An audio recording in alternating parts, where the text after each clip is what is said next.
We streaming up there? I hear the mic, but are we streaming? All right. Just checking. Good evening. Good evening. I love breaking up this bustle every week. It's good stuff. Well, where's my man? Some of you beat me to church today. It was awesome. Yeah. Some new logistics we got to figure out, but it's all good. Glad you're here. And I used to show up to church 5 minutes late every Wednesday. I wasn't rebellious. I got out of work late and had a half-hour ride home. Yeah, good to be here. Good to see you. Hope you're doing well. Okay, I'm gonna show you what we're doing tonight. Ready? You ready for this? Yeah. Huh? Dun dun dun. There we go. Look at that. Don't let not your heart be troubled.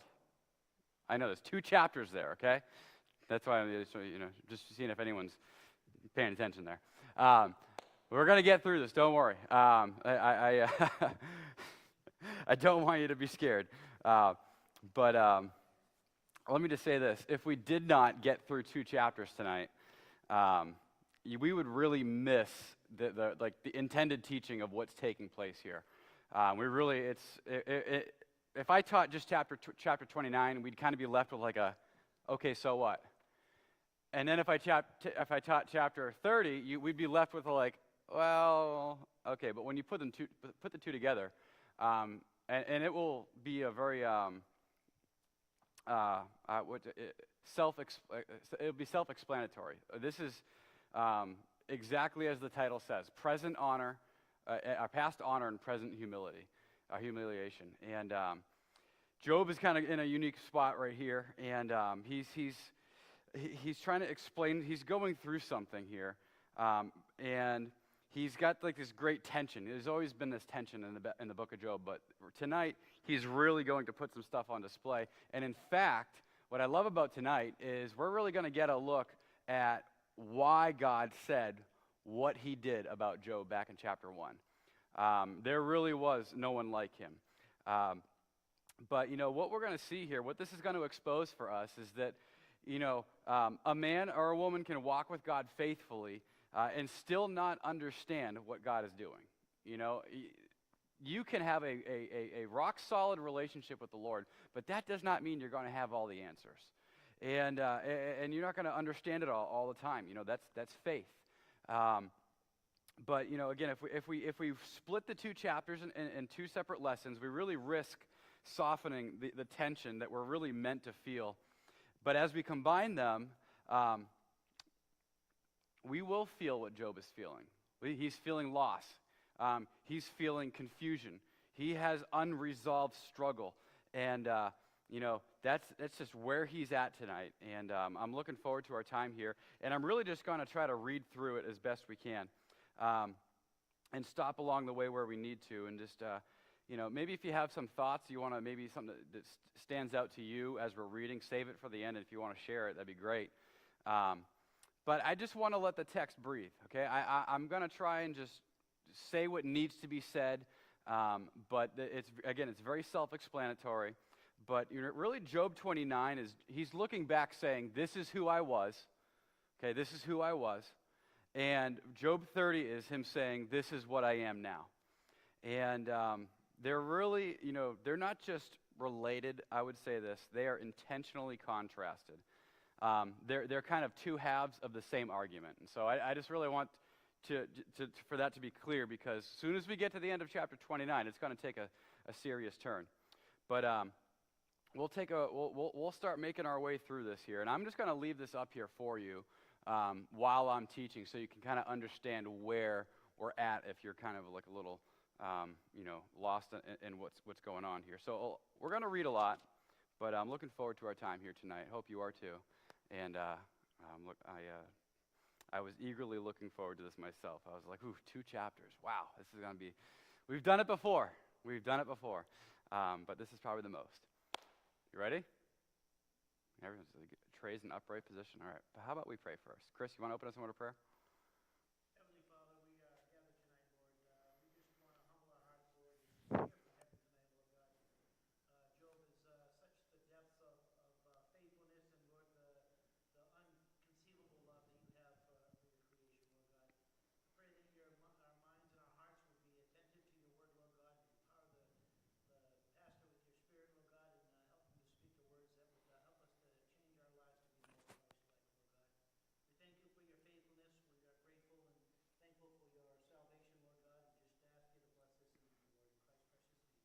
Amen. Thank you. All right. All right, ready? Job 29, verse 1 says, "Moreover, Job continued his parable." Now, he said that before, so I love how he's given us this explanation of the style of writing here.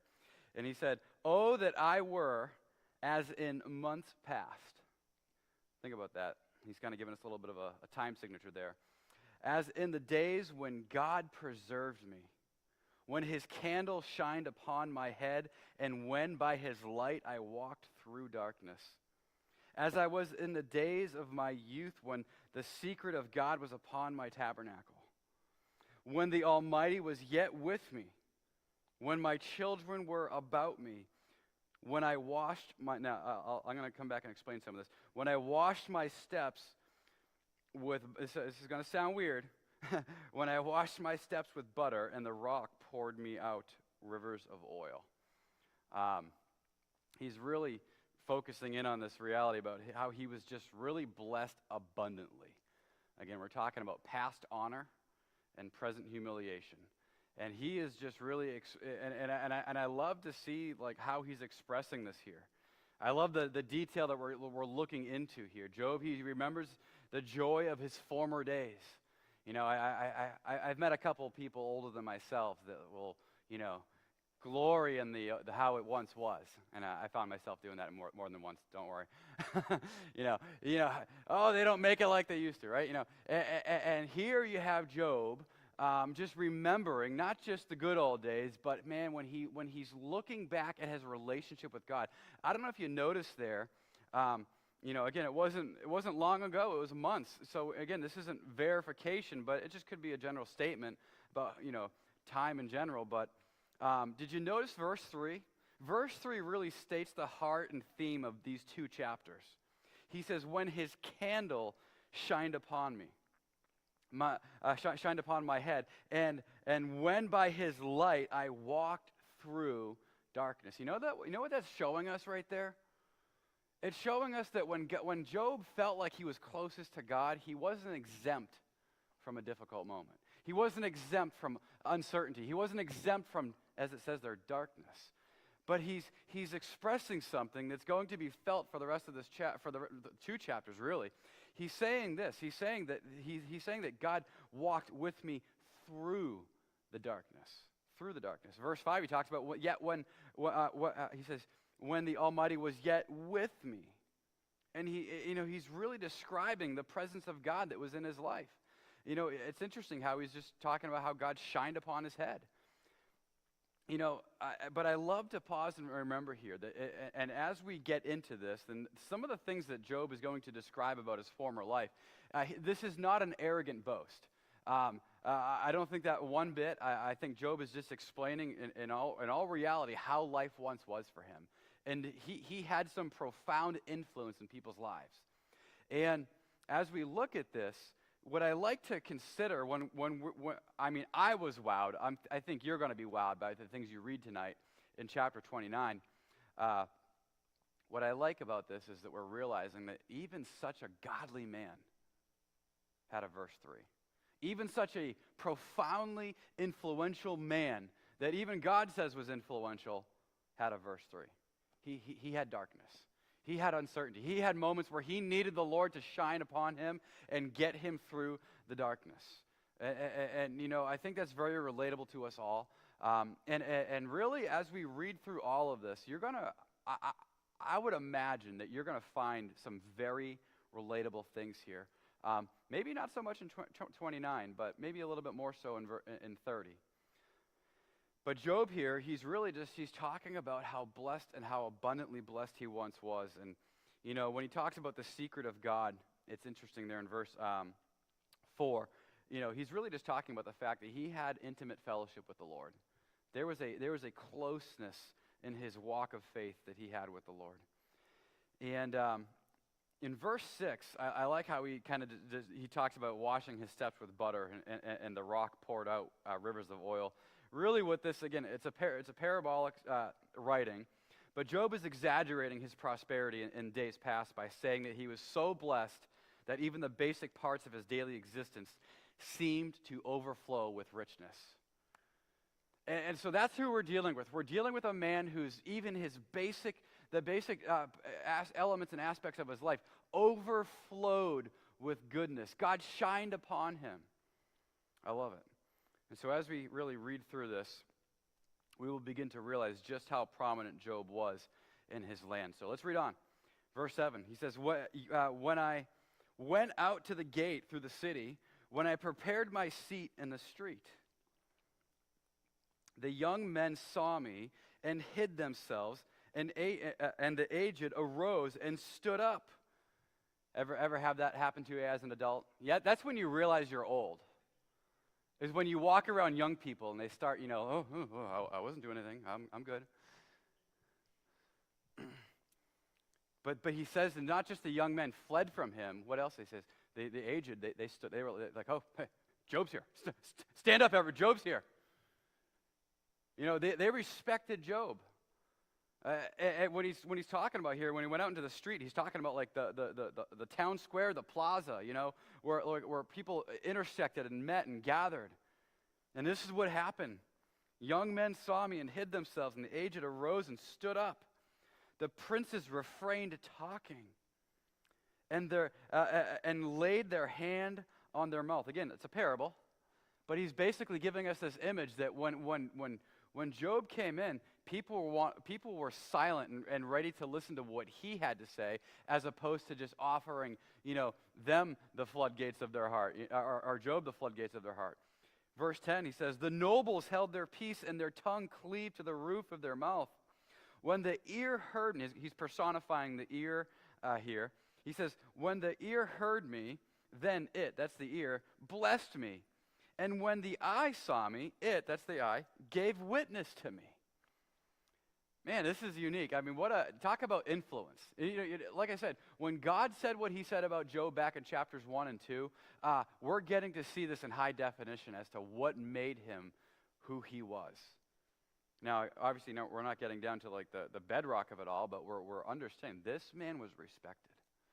When people saw Job, when they visually beheld him, they responded in a certain way, whether it was standing up or biting their tongue. He had influence. This is kind of how my mind works. He was clearly a livestock farmer, right? I mean, you're not a livestock farmer with as many livestock as he had in the city. So he wasn't a city man, but yet he had such a name that when he left where he was from and went to town, people knew who he was. And I think that's pretty like a profound thing to realize here. This wasn't the city mayor. This wasn't somebody in the local university. No, this was the farmer down the road who loved God, hated evil, and people knew it and they respected him. In verses 8 through 10, I mean, it's kind of, again, self-explanatory. Everyone from children to nobles understood two things about Job, his godliness and his wisdom. And really, verses 10 through 11 is a poetic way of saying that all who encountered Job, whether hearing or seeing, recognized and affirmed his godly character. And I just think there are a lot of things that we could stop and we could really sink our teeth into, but we would miss the movement of the text. We could stop and talk about how a good name is rather to be chosen. I get there's a lot of things we could say. We could go to Proverbs, we could go to Psalms. There's things in the Gospels we could go to that we could relate to this, but I don't want to do like a systematic study of the Bible here. I want to let the narrative speak to our hearts here. And so if you're wondering like why we're not stopping and just really digging into this, that's why. I want us to feel what's going on here. And so, we can see here, he was blessed by God abundantly. Job was respected in his community. And now watch where this goes. Job lived righteously and wisely. This section is like, wow. He says, because I delivered the poor. Now I have a bunch of things kind of boxed in. He says he delivered. He says I caused. I put on righteousness. He's going to say I was eyes. I was feet. I was a father. I break the jaws of the wicked. I mean, he's going to go through this like kind of description of past actions and how he related to people and what he did for people. He wasn't just a respected man that spoke down to people. This was a godly man, very godly man. And as I read through this, I'm thinking to myself, wow, like this is the walk we can all have. He says, because I delivered the poor that cried and the fatherless and him that had none to help him. That Job delivered the fatherless and the helpless. I mean, what an exemplary man. The blessings of him that was ready to perish came upon me. He said that word blessing is like the recognition or the praise of a benefit here. Of him that was ready to perish came upon me. He's saying that when he helped people, they were ready to perish, and they would praise Job for who he was. They would thank him. They would thank God for him. He was the reason here. Well, look at what it says. Him that was ready to perish came upon me and caused the widow's heart to sing for joy. He was the reason why people praised. He was the reason why widows found joy. Just wow. Look how it goes on here in verse 14. I put on righteousness, and it clothed me. My judgment was as a robe and a diadem. I was eyes to the blind, and feet was I to the lame. I was a father to the poor, and the cause which I knew not, I searched out. Oh, I love that. Oh, I love that. He's basically saying, I served people. He had all the resources in the world, yet he went to figure out who he could be a blessing to, who he could help, who he could deliver. He did it not just with the pride that some philanthropists can have. No, he did it with righteousness. He says, I put on righteousness. I did it because that's who God is to me. I wanted to be like that to other people. And I just love verse 16. He says, I was a father to the poor, and the cause which I knew not, I searched out. Not everybody's like that. When people don't know the answers, you know what they usually do? They save face. Oh, yeah, I know exactly what you're talking about. Oh, yeah. No, he says, if I didn't know it, I went and got the answer. It's really like profound. Isn't it a profound moment when you realize you don't have all the answers? Isn't it a wonderful moment when you realize, oh, God is a lot smarter than I am. And that's, I just see wisdom dripping off of this man. I see just a man that loves the Lord. He loves God. He recognizes that everything he has is from his hand. And he's good to people. He's good to people. I just love to see that. Just how he's described here.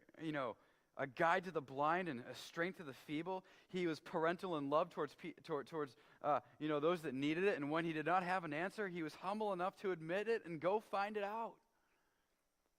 Yeah, I think sometimes as Christians, when we're trying to answer people, sometimes we're afraid to say that. I don't know. I was talking to somebody today, and I said, there's a lot that we don't know. And the people that argue against us, there's a lot that they don't know. There's a lot of holes in their bags too. And the reality of what we're looking at here is a little bit of, it's not really instructive, but we are seeing that God wanted us to see this in Job.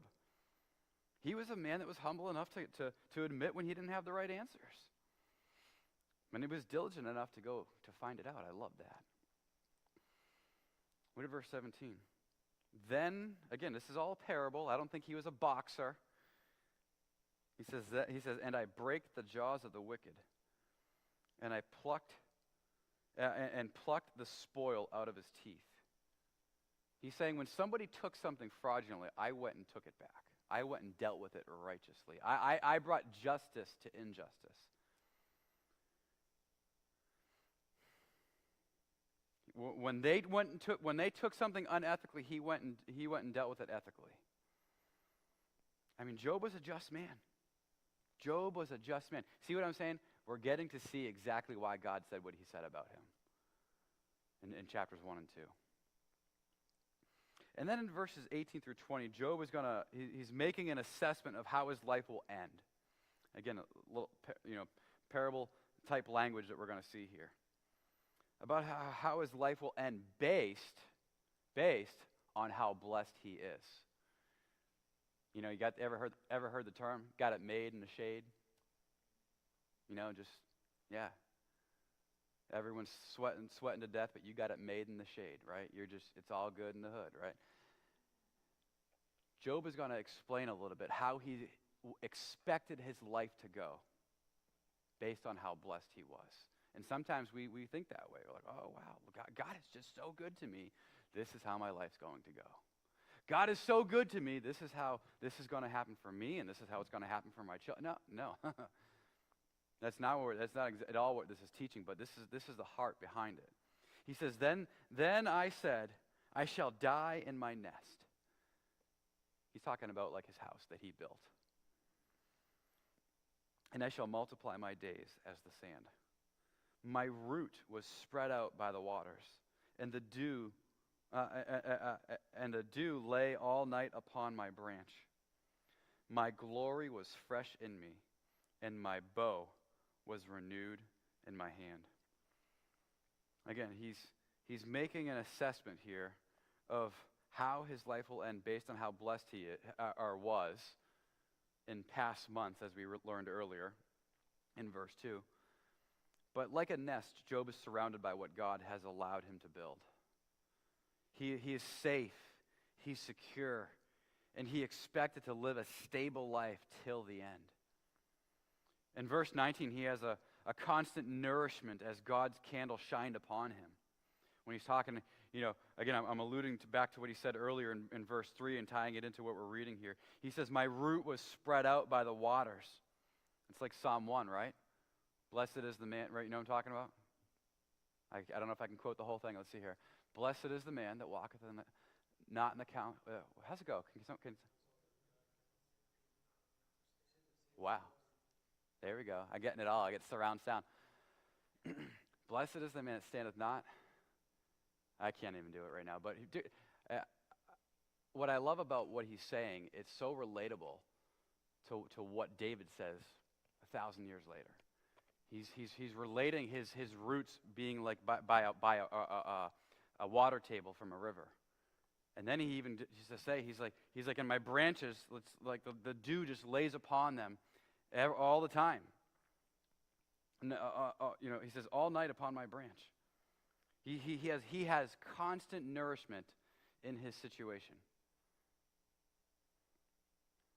Constant nourishment. I mean, let me be real. That's every Christian. Every Christian has constant nourishment from God. Not just the blessed Christian. Every Christian has constant nourishment from God.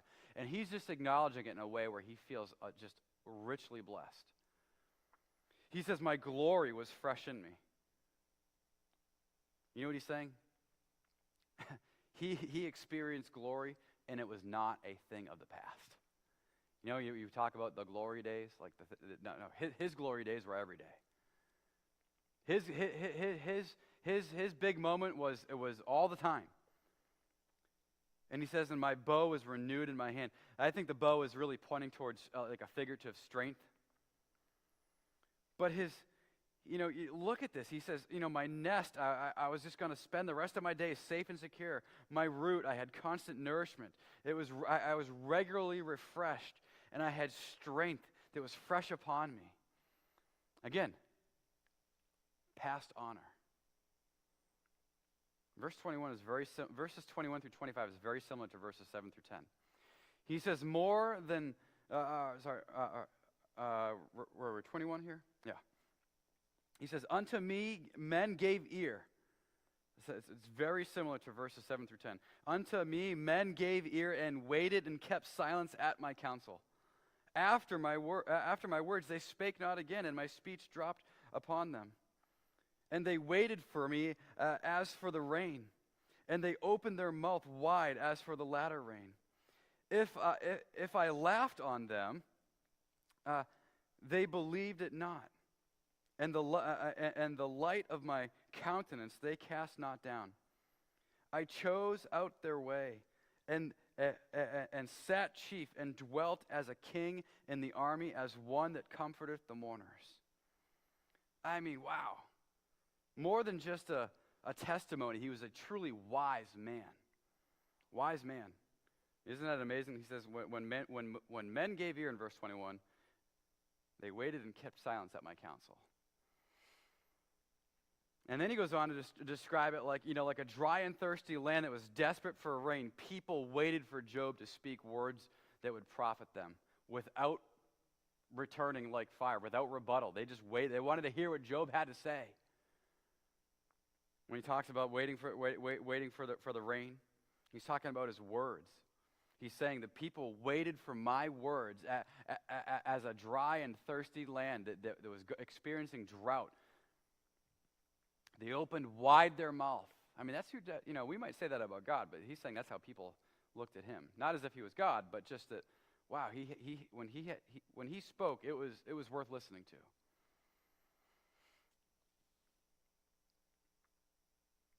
And as we look through this, it's rather profound. He says, I chose out their way and sat chief. I mean, he was a man of great influence. Great influence. And what is said about Job, really in chapters 1, is enough, but here we're getting to see it in high definition. We know what God said about him, but there really was no other man like him in the land. I mean, it's pretty profound. I mean, I don't know if you've ever read this chapter before. I don't know if you know this chapter existed and the contents of it. But isn't that awesome to see how the life that he lived? And it wasn't just it wasn't this arrogant boast. He's saying, I lived for righteousness' sake, and the blessings that were poured upon me, man, I just poured them out upon everyone else. And the things I learned about from God, I shared with everybody else. And it wasn't that Job was smart in his own eyes. Maybe he had some industry and some skill, occupational knowledge. But what he's saying here is that people listen to his advice. And I don't think Job is saying that it was isolated knowledge to himself, like some private thing. I think he was just relaying the truth of God to people, and that's why people listened the way they did, because it was worth listening to.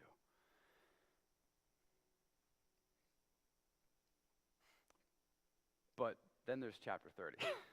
Look how it starts. But now, they that are younger than I have me in derision.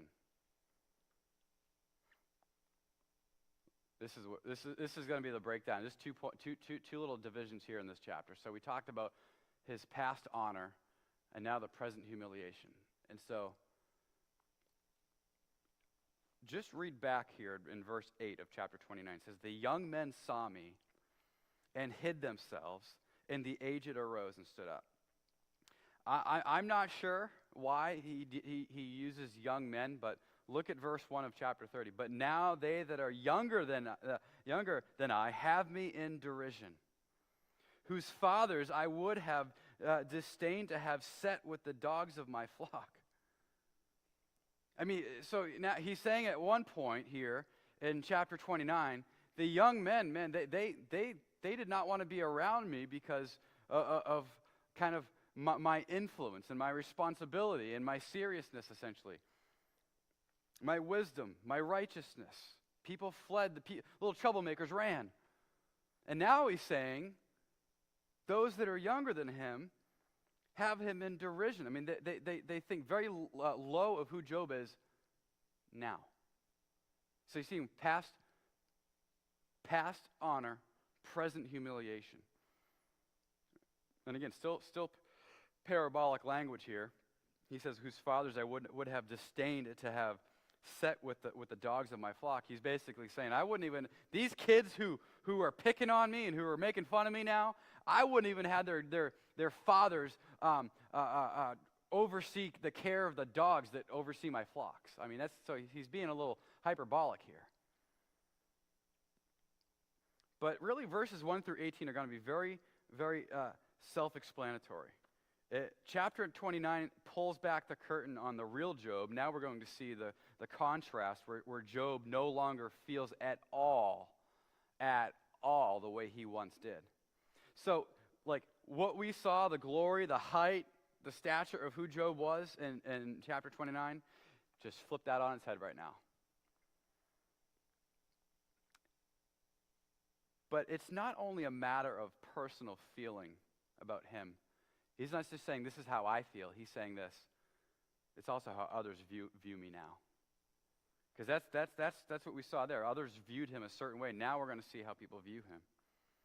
Now that he's lost what made him, materially great, and he's now withering away and covered in boils, he feels very differently about his life compared to how he described it to us about months past in chapter 29.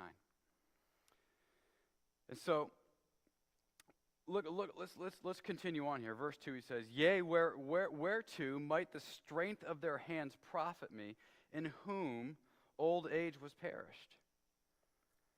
For want and famine they are solitary, fleeing into the wilderness in former time, desolate and waste, who cut up mallows." And now that is he's not having s'mores by the campfire. A mallow is like this plant that grows in a salt marsh. It's kind of like a poor person's food, okay? That's what he's basically saying here. He says he's describing the people who think ill of him. He's saying who cut up mallows by the bushes and juniper roots for their meat. They, again, you're going to see this there, they, who, all the way down. He's talking about those younger people in verse 1 who have him in derision. He says, verse 5, "They were driven forth from among men. They cried after them as after a thief, to dwell in the cliffs of the valleys and the caves of the earth and in the rocks. Among the bushes they are brayed under the nettles. They are gathered together. They were children of fools." You see, so all of that was said to describe the people who are looking down at Job now.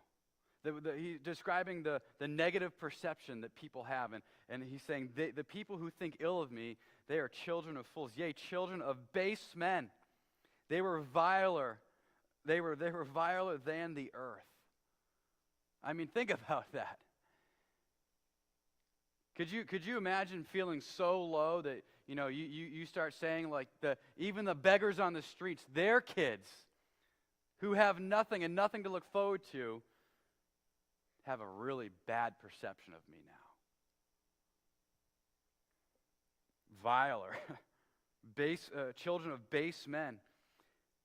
And look at this, verse 9. "And now I am their song. Yea, I am their byword." He's their object of scorn. He's the, in the great New England states, what's the one state that gets made fun of the most? The great social republic of Massachusetts. And he's saying that he's the one that's getting made fun of. He's the object of the byword. He's the one that people are looking at and just making fun of. He's their go-to. He's their go-to to talk smack about now. He's expressed this in chapters past, and I'm not going to go back there, but he's really starting to magnify his heart behind the matter. He says, "They abhor me. They flee far from me, and spare not to spit in my face." Again, he's talking about children. He's talking about vile men's children. And this is how not just they think about him, but how they treat him now. Look at verse 11. "Because he hath loosed my cord and afflicted me, they have also let loose the bridle before me." I mean, they are coming at him. They are coming after him. I mean, it's unbelievable what we see here. Where they once hid from Job, now they rise up against him. I mean, isn't this like, I don't know if you feel it, but I feel bad for him right now. Upon my right hand rise the youth. He keeps going back to that. They push away my feet, and they raise up against me the ways of their destruction. They mar my path. They set forward my calamity. They have no helper. They came upon me as a wide breaking in of waters. In the desolation, they rolled themselves upon me. Terrors are turned upon me. They pursue my soul as wind, and my welfare passeth away as a cloud. I mean, this is wild. And look at verse 16. Like I said, it's all very self-explanatory. Any questions about what's being said so far? Weird language? Anything popping out to anyone? All right, verse 16. He says, and now my soul is poured out. Where? He says, now my soul is poured out upon me. The days of my affliction have taken hold upon me. It's really framing the whole moment. There was a day when Job felt like he would die in safety. We just read it. We just read it back in verses 17 through 19, or 17 through 20 in chapter 29. There was a day when he was going to die safely and securely. There was a day where he had constant nourishment. It was regular. And there was a day when his glory was fresh in him, and he had strength that never seemed to perish. But now, he says, the days of affliction have taken hold upon me. He's saying, this is the controlling force in my life right now. Watch where he takes this.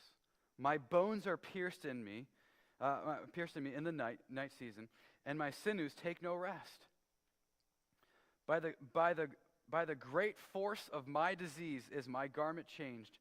It bindeth me about as the collar of my coat. He hath cast me into the mire, and I am become like the dust of ashes. I mean, what he's expressing here, he's basically expressing that it's as if his affliction is completely out of control. Like there's no avoiding it and there's no escaping it. You know, when he talks about waters coming upon him, I mean, there's so many things we could stop and look at here and really, describe in more detail. But basically what it's boiling down to is this. His affliction has completely taken over every aspect of his life and how people treat him now. It's not just a matter of how he feels. It's not just a matter of experiencing this mystery with God. It's not just a matter of dealing with his three friends. His public perception, his perception of the youth and the youth of vile men, he is the object of their scorn. I mean, he's feeling it. I mean, it would be hard for any believer in this moment. Any believer. To go from where Job was to this moment, you would be having an identity crisis. You would be wondering, am I even saved? Most people would. People would be thinking to themselves, where is God in all of this? To go from where things were to where they would be just tremendously difficult. And not to mention what he expresses in the closing part of this chapter. This is man, my heart feels here for Job. Here in this last section, Job feels broken under God's apparent opposition. There are two key words to consider in that statement. What he feels and what seems apparent. Ever felt some way about something or about someone and then you realize maybe I probably shouldn't feel that way? Ever let your feelings kind of get the best of your emotions?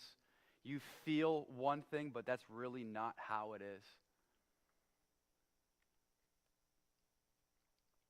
And then when you start to feel that, even though it might not even be true, it starts to affect you.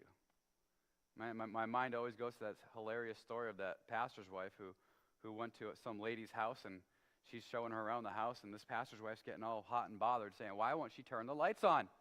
It's so dark in this house. It's a true story, by the way. Come to find out, she had her sunglasses on the whole time.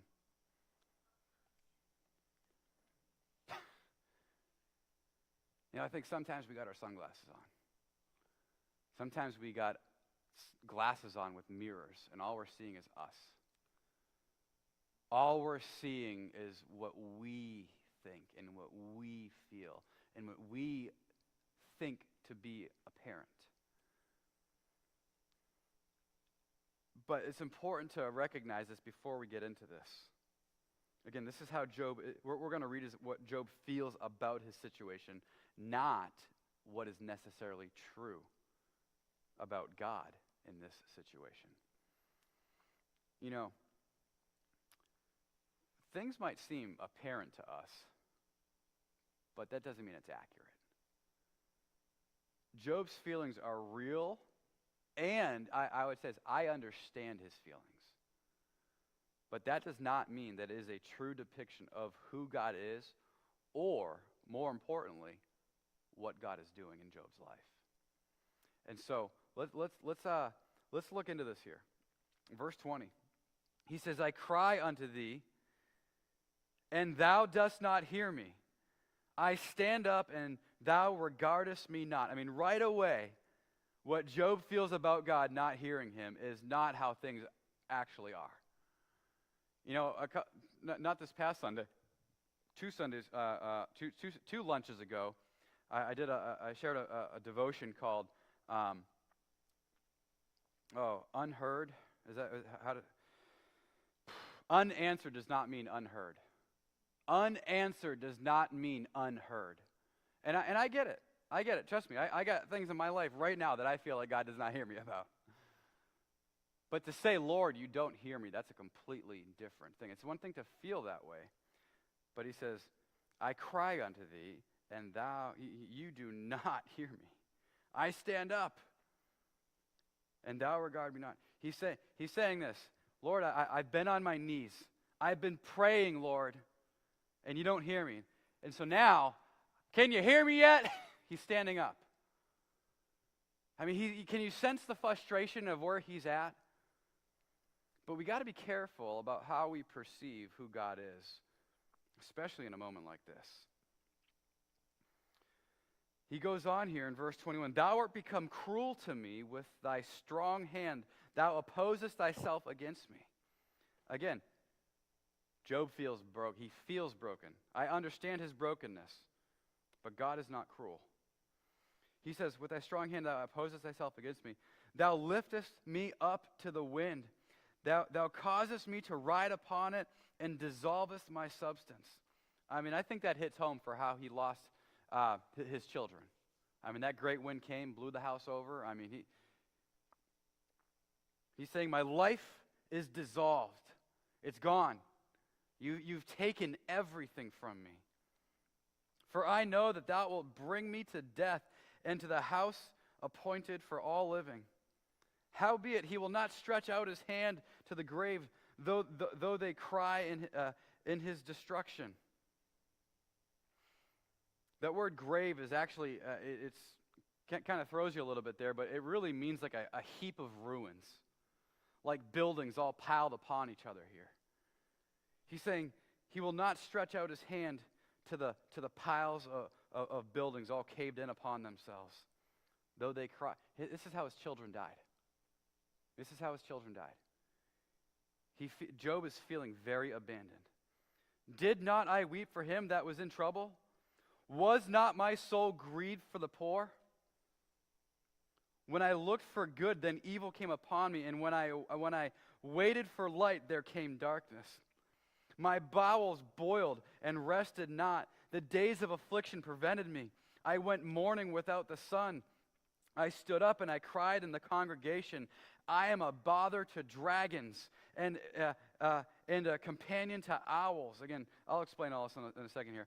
My skin is black upon me, and my bones are burned with heat. My harp also is turned to mourning, and my organ into the voice of them that weep. I mean, he's feeling it. He is feeling it. He is hurting. And you know, it's not wrong to feel this way. I would say it's wrong to start to complain to God about God. It's one thing to complain to God, but to complain at God, about God, that's a very different thing. He's borderline. He's borderline. I don't think he's crossed the line, but he's expressing some serious grief here. You know, back up in verse 21, he says, "Thou art become cruel to me." Let's just be real for a second here. God's not cruel, and God does not oppose him. Who opposes him? Satan does. And he goes on. He's talking about Job knows that life will end. Knows that life on earth will end, but he says there he will experience a circumstance that he needs help with. And he's really feeling that God is refusing to help him. And in verse 25, Job his grief brings him essentially almost accuse God in verse 25. He says, he says, "Did not I weep for him?" This is so important for us to pause here and recognize what he's doing. "Did not I weep for him that was in trouble? What was not my soul grieved for the poor?" You know, going back to chapter 29, where we understood how Job was so good to the poor. He's saying that when people needed him, he helped. When people needed help, Job helped them. And his heart is so stirred to bend low and to help people. Now he's saying this. Why? This is where we need to be careful. He's saying, "Lord, I helped people when they were in trouble. Why won't you help me?" Do you catch like the borderline, like almost out of line?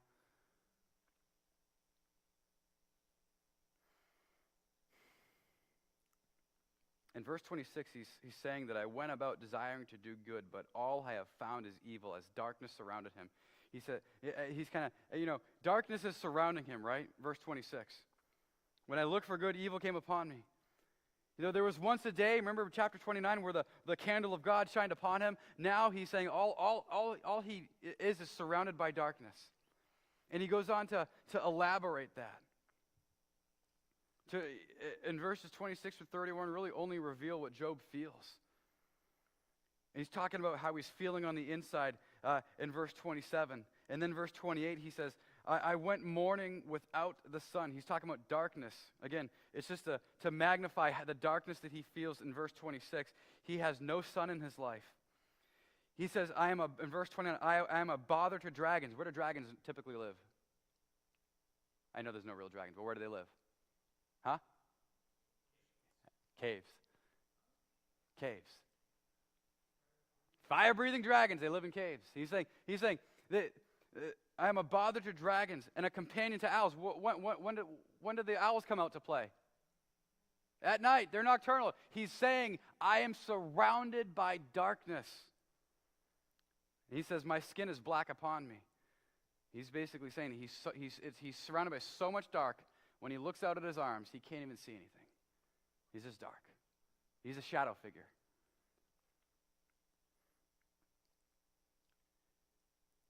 You know, can I just say this? Never allow what you feel. Listen, never allow what you feel to trump what is actually true. We got to get ourselves back. You know, so often when I meet with people and people are sharing a hard, I am always going to Philippians 4 with people. Whatsoever things are true. Whatsoever things are lovely. Right? Of a good report. If there be any virtue, if there be any praise, hey, think on these things. Now, I know it's very difficult. I really can't blame Job. But what we can caution ourselves here is to never allow what we feel to trump what is actually true. I would not blame anyone for feeling the way Job does for the circumstances that he's in and experiencing. But we must learn to pause and remember providence over circumstance. Job is completely overcome. He is completely overcome. And what Job is feeling is understandable. It's real, but this is the reality. It needs to be dealt with. It needs to be confronted. Proverbs 28, verse 26 says, he that trusteth in his own heart is a fool.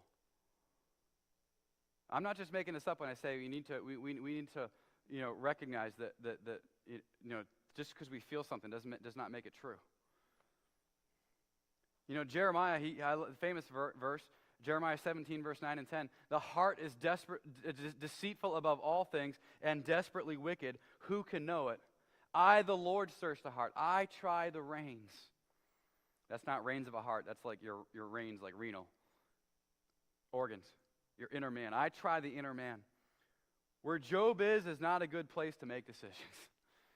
Where Job is at is not a good place to really do anything but this. Wait on God. Just learn how to wait. I don't like waiting. You got to.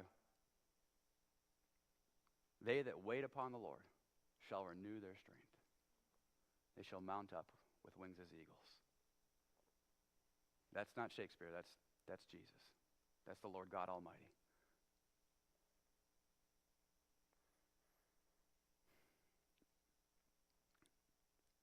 This is where we need to pause and stop asking why and start asking what. Lord, what do you want me to learn? This is not a time to forget your faith. It's a time to go to God and commune with him in faith. We all have real life experiences, but that does not trump who God is. And let me just say this. This is when we need to prioritize a real moment of pause. This is when we need to give precedence to rest and intentional quietness. You say, have you been in my house? That's impossible. Go in the woods. I don't care. You need to find some quiet sometimes.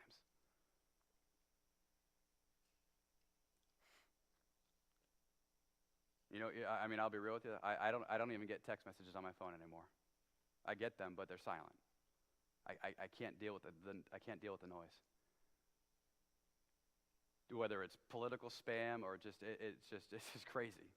People at work. We need to learn how to be okay with quiet.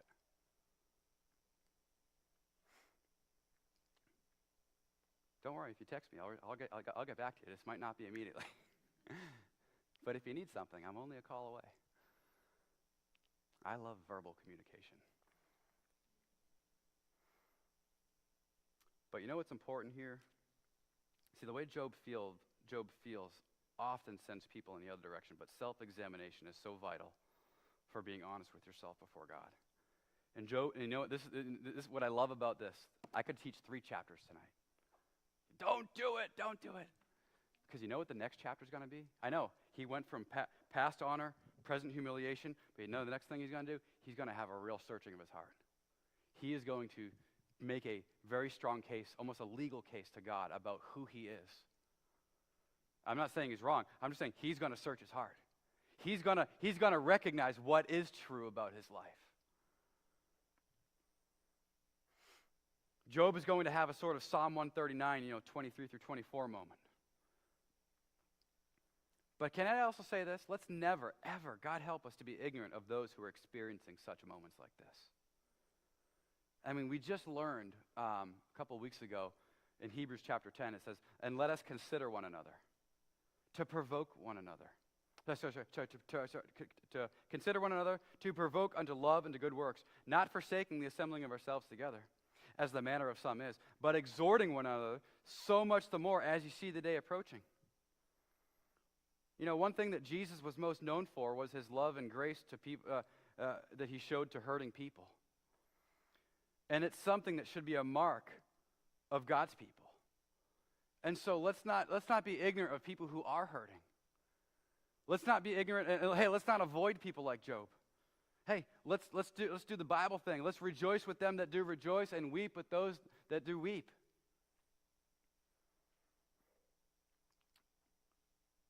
I'm trying to bring some practicality to all this here for you. His feelings are real. They don't need to be validated. Because not everything he's saying is true. God is not cruel to him. Satan was. There's a variety of things going on here that we could park on, but two major takeaways tonight. You ready? Two major takeaways. Number one, don't allow things to be true that God never reveals. Don't allow things to be true that God never reveals. People can talk themselves into so many different things. Hey, we live by faith. We live by faith in the Word of God. Don't build your life on supposition. Don't build your life and die on the hill of things that God never revealed to be true. Don't let things that God never revealed about your life to define your life that God never said is true. I mean, that's just the reality. Let God say who you are. So don't allow things to be true that God never revealed. But lastly, this: don't allow others to hurt by themselves. Don't allow it. I mean, refuse it. And trust me, there's people that won't allow your help. Well, that's their problem. That's their problem. I mean, there's people that I'm after, my wife's after, and they're all set. There's only so much you can do, right? But may it be a mark of the people of God today. God help us, First Baptist Church of Groton, to be a people who refuse to let others hurt by themselves. And you know, I think if Job's three friends just continued being who they were when they first showed up for those first 7 days, he wouldn't be in the situation that he's in right now. If he had people who would come alongside him and love him in the scriptures, give him hope in who God is. But let me just add a third one on this. Don't allow yourself to hurt by yourself. You need people. I just read Hebrews chapter 10. Not forsaking the assembling of ourselves together. Hey, we're to love and to provoke one another unto good works. We're to exhort one another. Hey, don't allow your hurting to go on a solo mission. If that's the endeavor that you're doing, you are headed for destruction. God wants to help you. He wants to put people in your life that want to help you, that can help you. And so let's wow, can you believe we did 2 honking chapters tonight? And I didn't get past 8 o'clock. But what a contrast. What a contrast tonight. Anyone see anything that maybe came to mind you wanted to share? It's kind of a unique chapter, is it not? Any questions? I'm glad to answer them.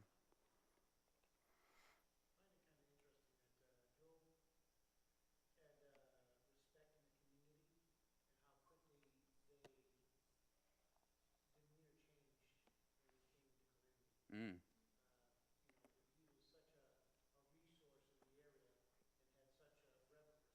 Mm-hmm.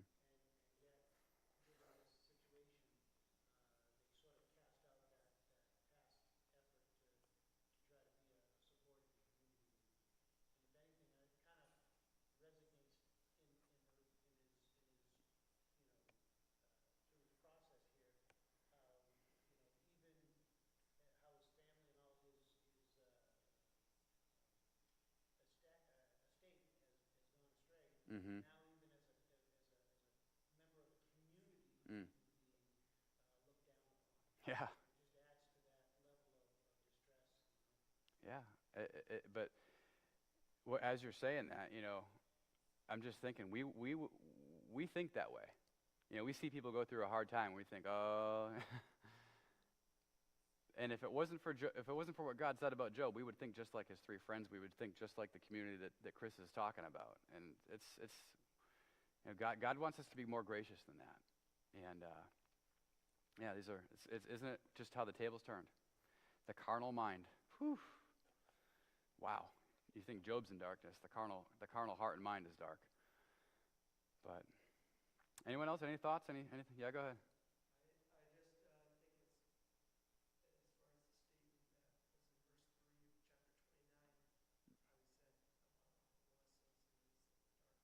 Yeah.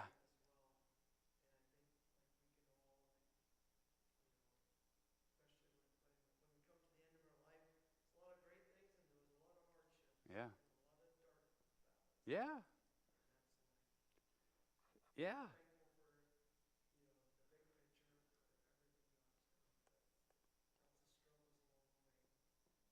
Yeah.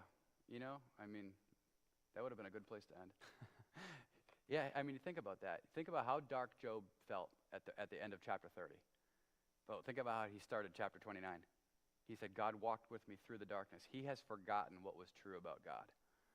And so he's really battling it towards the end, and he's going to start searching his heart in this next chapter. But yeah, life is, if you have darkness, welcome to humanity, okay? I mean, that's just the reality. Yeah, God might be spanking you, but regardless of if he's spanking you or not, he wants to have a marriage-like relationship with you. He wants closeness. He wants closeness. So, good stuff. I like your thoughts. Any other? All right. Well, appreciate your eager attention. When I said 29 and 30, not a single person fainted. But good. All right. We'll probably take smaller bites going forward in this next chapter for sure. But let's pray, and we'll be dismissed here. Father, we thank you so much for the evening,